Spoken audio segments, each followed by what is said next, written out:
হাসির রাজা, জ্ঞানের রাজা, রসিক রাজা গোপাল ভাঁড়।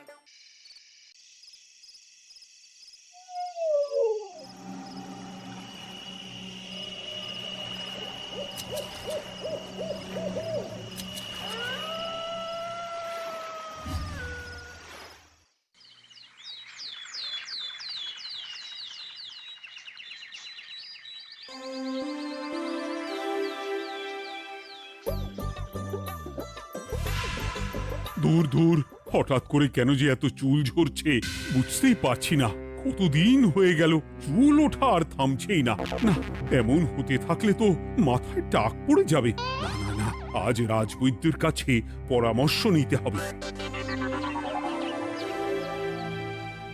কি ব্যাপার মহারাজ, আজ আপনাকে এমন চিন্তিত দেখাচ্ছে কেন? জীবনে বড় দুঃখ গোপাল, মন মেজাজ একদম ভালো নেই। সে কি কি হয়েছে মহারাজ? গোপাল থাকতে দুঃখ কিসের? আর বলো না, মাথার চুলগুলো আজকাল ঝড়ে পড়া পাতার মতো পটপট করে ঝরে যাচ্ছে। আমি তো জানি কেন এমন হচ্ছে, কিন্তু এখনই মুখ খুললে চলবে না। আর একটু বেশি বিপদ বাড়লে তখন মাঠে নামবো। তাই বলুন। এ তো খুব ছোট ব্যাপার। চুল ঝরলে টাক পড়বে, আর সেটা পড়া কত ভালো জানেন? কথায় আছে, যত বড় টাক তত বেশি টাকা। তুমি চুপ করো তো বাপু। যদি টাক থাকলেই টাকা হতো, তাহলে তোমার টাকা কোথায়? যেটা বোঝো না সেটা নিয়ে কথা বলো না। তাই না তাই, মহারাজের ঝরছে চুল, চিন্তার ভাঁজ মাথায়। গোপাল যতই চেষ্টা করুক, চিড়ে ভিজবে না কথায়। তোমরা সকলে থামো তো দেখি। ও রাজবৈদ্য, তুমি এর কিছু উপায় বলো। আগে মহারাজ, অনেক সময় দেহে ওই লৌহের পরিমাণ কমে গেলে এমন চুল ঝরে। আপনি বরং পালং শাক, ওই কিশমিশ, কলা ও আরো কিছু ফল আমি বলে দিচ্ছি, সেগুলো বেশি করে খান। আচ্ছা আচ্ছা আচ্ছা, তবে তাই করে দেখি।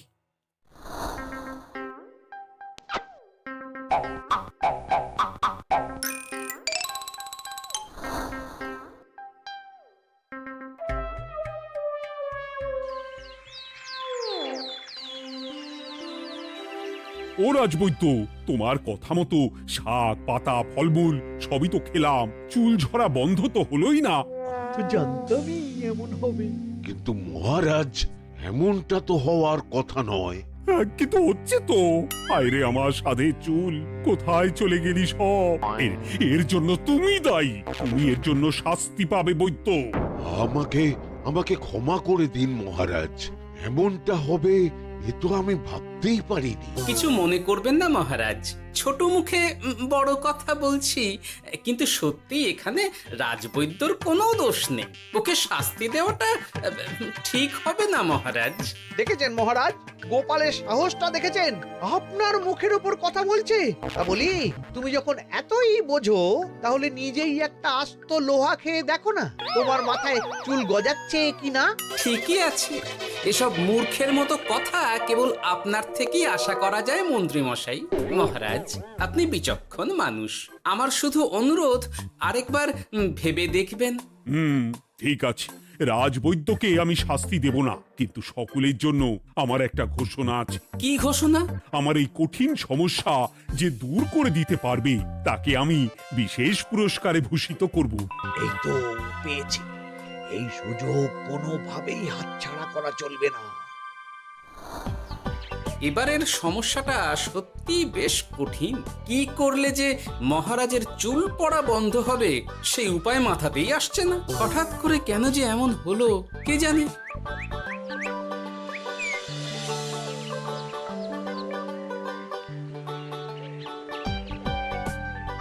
ও মা, তুমি এসে গেছো? একটু বসো, আমি তেলটা মেখেই হাত ধুয়ে খাবারটা বাড়ছি। হ্যাঁ, সে ঠিক আছে, কিন্তু তুমি কিসের তেল মাখছো এটা? কি আবার মাথার চুলের তেল? এখানেও চুল, ওদিকে মহারাজেরও চুল ঝরে পড়া নিয়ে আমরা সবাই হিমশিম খাচ্ছি গিন্নি। আরে, মহারাজের অত সুন্দর কালো চুলগুলো ঝরে যাচ্ছে, এ তো ভারী দুঃখের কথা। সে আর বলতে। ওই জন্যই তো আমি বাবা মাথায় এই জড়িবুটি তেল মাখি, এতে চুলের গোড়া শক্ত করে, চুলকে ভালো রাখে, নতুন চুল গজায় সব। হ্যাঁ কি কি বললে? নতুন চুলও গজায়? সত্যি? হ্যাঁ, বাহ, তাহলে আর চিন্তা কি? আমাকে এই তেলটা একটু দিতে পারবে গিন্নি? মহারাজকে দিয়ে আসি। উনি বলেছেন যে ওনার সমস্যা দূর করতে পারবে তাকে উনি পুরস্কার দেবেন। ওমা, এই তাই নাকি? এ তো দারুণ ব্যাপার গো। নাও নাও নাও, তেলখানা নিয়ে মহারাজকে কাল দিয়ে এসো তাহলে। আর জানিয়ে দিও, দিনে 2 বার কিন্তু তেল মাখতেই হবে। হ্যাঁ, আচ্ছা, ঠিক আছে।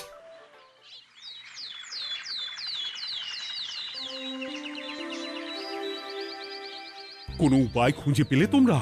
আগে মহারাজ, আমি আপনার জন্য নকল চুল বানিয়ে এনেছি। যতদিন আপনার চুল পড়া বন্ধ না হচ্ছে ততদিন আপনি এটা পরে ব্যবহার করতে পারেন। সে তো বুঝলাম, কিন্তু নকল চুল তো আর আসল চুলে জায়গা নিতে পারবে না বিজ্ঞানী। আসল চুলের কথা ভেবে আমি আপনার জন্য কেশুত্তে পাতা এনেছি মহারাজ। আচ্ছা বেশ। তা গোপাল, খুব তো আগের দিন বকবক করছিলে, তুমি কি এনেছো শুনি? সেটা যথাসময়ে দেখতে পেয়ে যাবেন মন্ত্রী মশাই। এটা জড়িবুটি তেল মহারাজ, আমি এটা আপনার জন্য এনেছি। এতে নতুন চুল গজায় আর চুলের স্বাস্থ্যও ভালো হয়। আমার গিন্নিও ব্যবহার করে এটি, তবে দিনে 2 বার করে মাখতে হবে, তাহলেই ভালো ফল পাবেন মহারাজ। বাবা, তাহলে তুমি কেন মাখো না? আচ্ছা, আপনার সমস্যাটা ঠিক কোথায় বলুন তো মন্ত্রী মশাই? মহারাজের জন্য কিছু আনলেও কথা শোনান, না আনলেও কথা শোনান। সত্যি তো মন্ত্রী, কেন তুমি সব সময় গোপালের পিছনে পড়ে থাকো বলো তো? এরা তো তাও সবাই কিছু না কিছু আমার কথা চিন্তা করে এনেছে, তুমি তো সেটাও করনি। না, আসলে মহারাজ, আমিও ভাবছিলাম আপনার কথা, কিন্তু থাক, বুঝেছি। আহ, দারুণ। তেলের গন্ধটাও খুব সুন্দর। গোপাল, তোমায় অনেক ধন্যবাদ। আশা করছি ব্যবহার করলে খুব ভালো ফল দেবে। একদম দেবেই মহারাজ। দূর বাবা, ভেবেছিলাম এক, হলো আর এক। কোথা দিয়ে যে গোপালটা মাঝখান দিয়ে এসে নাক গলিয়ে ঢুকে পড়ে, খুব শক্ত পুরস্কার নেওয়ার। দেখাচ্ছি মজা।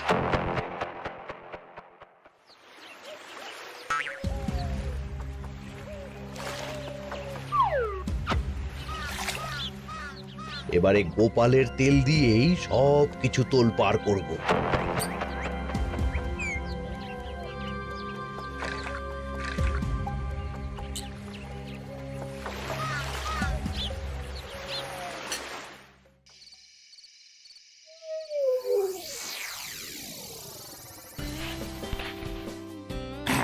ব্যাস, হয়ে গেল 2 বার মাখা।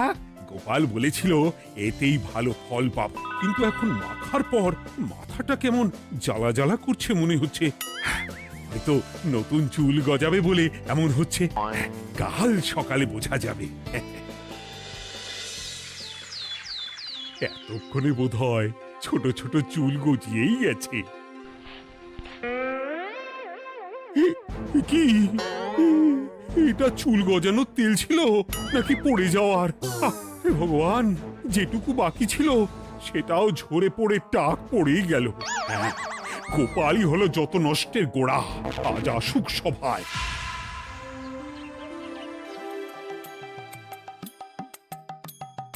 এই যে এখন এলেন উনি। ও কি মহারাজ, আপনি এমন কাপড় মাথায় জড়িয়ে বসে আছেন কেন? তুমি আর এমন প্রশ্ন জিজ্ঞাসা করো না গোপাল, তোমার দয়াতেই মহারাজের এমন অবস্থা। মানে? মানেটা আমি তোমায় দেখাচ্ছি, দাঁড়াও। এই যে গোপালের দেওয়া তেল মেখেই আমার এমন হয়েছে, আর তার জন্য আমি তোমাকে কোনোদিনও ক্ষমা করব না গোপাল। বিশ্বাস করুন মহারাজ, আমার গিন্নিও মাখে এই তেল, কিন্তু এমন কিছু তো এখনো পর্যন্ত ঘটেনি। আমি আর কিচ্ছু শুনতে চাই না। আমার মাথা ভর্তি চুল আমি ফেরত চাই। যতদিন না আমার মাথার সব চুল ফিরে আসছে ততদিন আমি তোমার মুখও দেখতে চাই না। মহারাজ, আপনার কোনো চিন্তা নেই, আমি তো আছি। এবার এই সমস্যার একটা সমাধান আমি করেই ছাড়বো। কি ব্যাপার, মন্ত্রী মশাই এত লাফাচ্ছে কেন? এসবের পেছনে আবার ওনার হাত নেই তো? না, ব্যাপারটা পরে দেখতে হচ্ছে।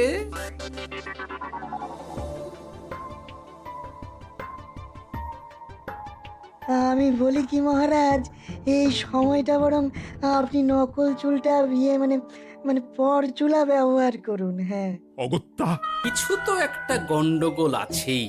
গিন্নিও তো রোজ মাথায় তেল মাখে, কই এমন তো হয় না। মন্ত্রী যদি কিছু করেও থাকে তাহলেও হাতে নাতে ধরবো কিভাবে?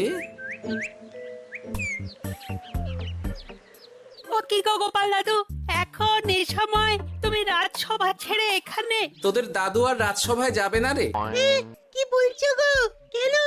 আর কেন, বিনা দোষে এমন শাস্তি। তোমায় শাস্তি দিয়েছে, তুমি শুধু বলো কে তোমার সাথে কি করেছে, বাকিটা আমরা বুঝে নিচ্ছি।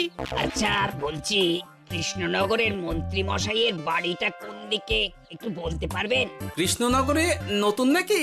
আগে তো আপনাকে কখনো দেখেছি বলে মনে পড়ছে না। হ্যাঁ, আমি এখানে থাকি না, আমি এখানে আমার কাজে এসেছি, তাই মন্ত্রী মশাইয়ের বাড়ির ঠিকানাটা যদি একটু বলে দেন। নিশ্চয়ই, এ পথ দিয়ে সোজা চলে যান, তারপর কিছুটা ডান দিকে গেলেই পেয়ে যাবেন। আচ্ছা, অনেক ধন্যবাদ। ভিন গাঁয়ের লোক মন্ত্রী মশাইয়ের বাড়িতে, ব্যাপারটা বেশ সন্দেহজনক লাগছে। এই এই গুলটে ন্যাপলা, তোরা তোরা দুজন একটু আড়াল থেকে দেখতো লোকটা মন্ত্রী মশাইয়ের বাড়িতে ঠিক কি জন্য এসেছে, তারপর আমায় খবর দিস। ঠিক আছে গোপাল দাদু। তোমার আবার এখানে আসার কি দরকার ছিল? আমি তো বলেছি যে আমি ঠিক গিয়ে তোমার পাওনা গন্ডা মিটিয়ে দেবো। মিটিয়ে দেবে? কতদিন হয়ে গেছে জানেন? দেখো, হয় আমার কীটনাশক আর সার সব ফিরিয়ে দিন, নয়তো আমার জিনিসের দাম মিটিয়ে দিন। কীটনাশক, সার আর কি করে ফেরত দেবো বলো? ও তো সব পুকুরের জলে মিশে গেছে। ওসব আমি জানি না, আমার পাওনা গন্ডা মিটিয়ে দিন, ব্যাস। চল চল, এখনই তাহলে গোপাল দাদুকে গিয়ে সব জানাই। চল চল। দাদু, ও গোপাল দাদু। তোরা এসে গেছিস? আয় আয় আয় আয় আয়।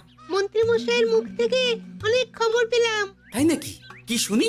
মন্ত্রী মশাই ওই লোকটার কাছ থেকে অনেক কীটনাশক সার নিয়েছে, কিন্তু এখনো জিনিসের দাম মেটায়নি।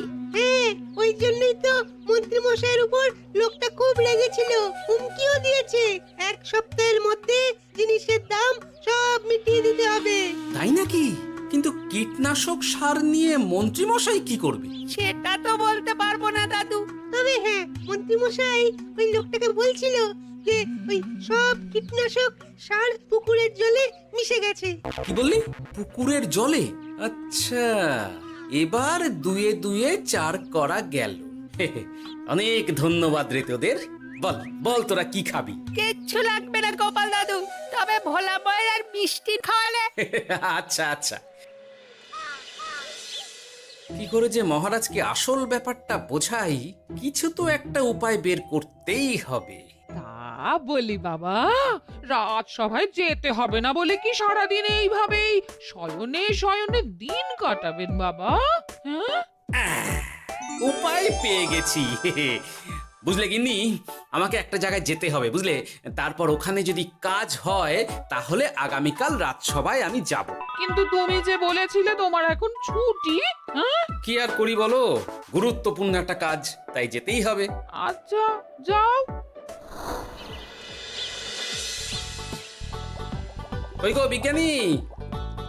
আরে গোপাল যে, বলো। এই যে বিজ্ঞানী, একটা বিশেষ দরকারে তোমার কাছে এলাম, বুঝলে? হ্যাঁ, বলোই না। আচ্ছা, এই দূষিত জলকে কিভাবে আবার পরিশুদ্ধ করে বলতে পারবে? কেন পারবো না? জলের মধ্যে একটু চুন আর ফটকিরি দিয়ে দিলেই জল আবার দূষণমুক্ত হয়ে যাবে। তবে ওগুলো দেওয়ার পর কিছুদিন সেই জলকে ব্যবহার করা বন্ধ রাখতে হয়। হ্যাঁ। আচ্ছা আচ্ছা, অনেক ধন্যবাদ, আসি তাহলে। হ্যাঁ,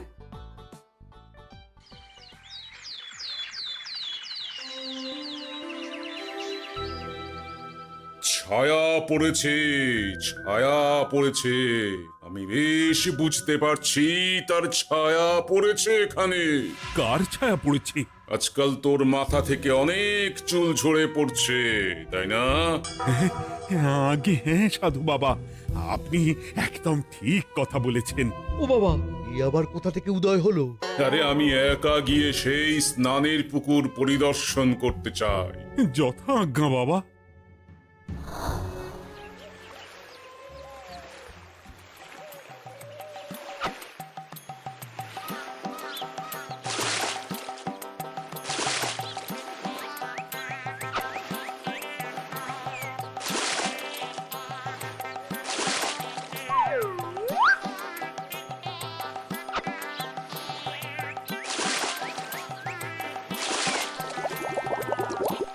যাক বাবা, মোটামুটি সপ্তাহখানেক এভাবে থাকলেই পুকুরের জল আবার আগের মতো পরিষ্কার হয়ে যাবে। এবার শুধু মহারাজকে একটু বুঝিয়ে বললেই হয়ে যাবে।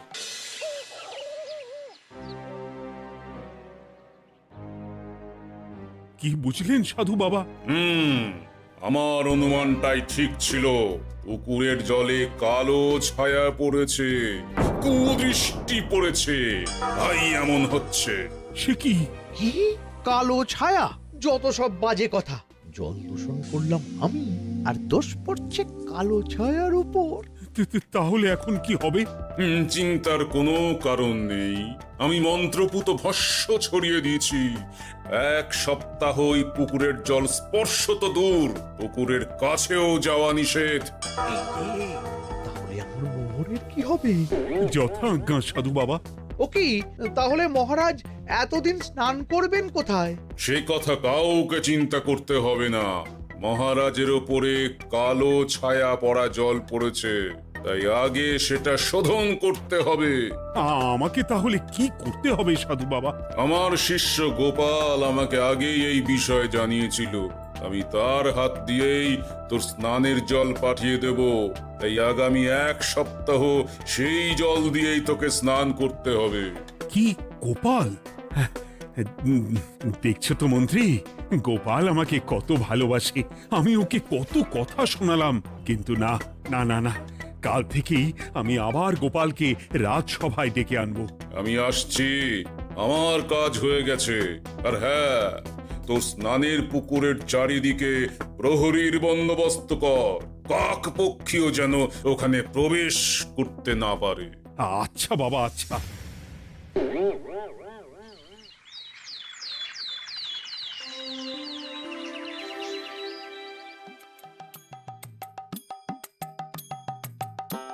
গোপাল, তোমাকে আবার এখানে দেখতে পেয়ে আমার খুব ভালো লাগছে। তোমার গুরুদেব গতকাল এসেছিলেন, কিছু মনে করো না। না বুঝেই তোমাকে অনেক কথা শুনিয়েছি। না মহারাজ, আমি জানি আপনি আমাকে খুব ভালোবাসেন, তাই আমি কিছু মনে করিনি মহারাজ। এই নিন, আমি আপনার স্নানের জল এনেছি। হ্যাঁ হ্যাঁ হ্যাঁ, দাও দাও দাও।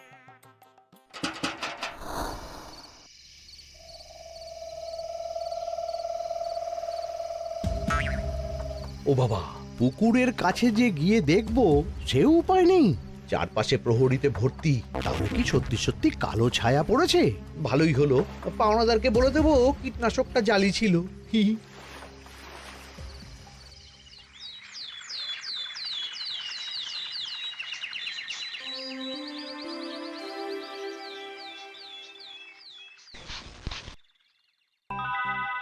এই তো আমার সেই পুরনো কালো চুলগুলো আবার ফিরে এসেছে।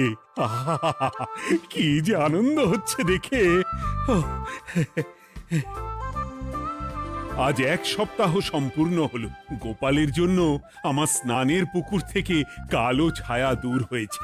আমাকে এই সমস্যা থেকে দূর করার জন্য আমি গোপালকে 100টি মোহর উপহার দিতে চাই।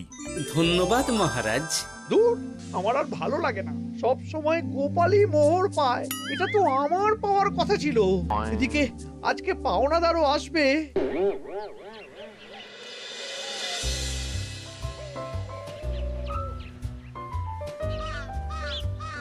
গোপাল দাদু, ওই লোকটা এসে গেছে। আচ্ছা, আসছি। এটা তো মন্ত্রীর বাড়ির দিকে রাস্তা। আমরা তাহলে ওদিকে কেন যাচ্ছি গোপাল? আপনার পুকুরের আসল রহস্যটা কি সেটা আপনি জানবেন না মহারাজ। মানে নিজের চোখেই দেখুন, তাহলে বুঝতে পারবেন। আর একটু সময় দাও আমায় ভাই, এমনিতেও তোমার কীটনাশক কোনো কাজের নয়। কি এখন এসব কথা? আর একদিনও সময় দিতে পারছি না। একটু বোঝো, একটু। সব আমি মহারাজের পুকুরের জলে মিশিয়ে দিয়েছি। মন্ত্রী, তুমি তাহলে সেই কালো ছায়া? মহারাজ, আপনার পর্দা ফাঁস হয়ে গেছে মন্ত্রী মশাই। তুমি তাহলে সবটা জানতে? একদম প্রথম থেকে। রে, খুব জোর ফেঁসেছি। এদিকে পাওনাদার, ওদিকে মহারাজ, এখান থেকে কেটে পড়তে হবে। গন্ডগোল করে আবার পালানো হচ্ছে তবে রে। বলো, কেন করেছিলে? মহারাজ, আমি ভেবেছিলাম আপনার সব চুল উঠে গেলে আমি আপনার কাছ থেকে চুল গজানোর ওষুধ দেওয়ার নামে অনেক টাকা লুটবো। কিন্তু সেই ভাবনা ভাবনাই থেকে গেল, সেগুড়ে যে বালি হয়ে গেল। ভাবা যায় চুলের জন্য চুলো চুলি, হ্যাঁ?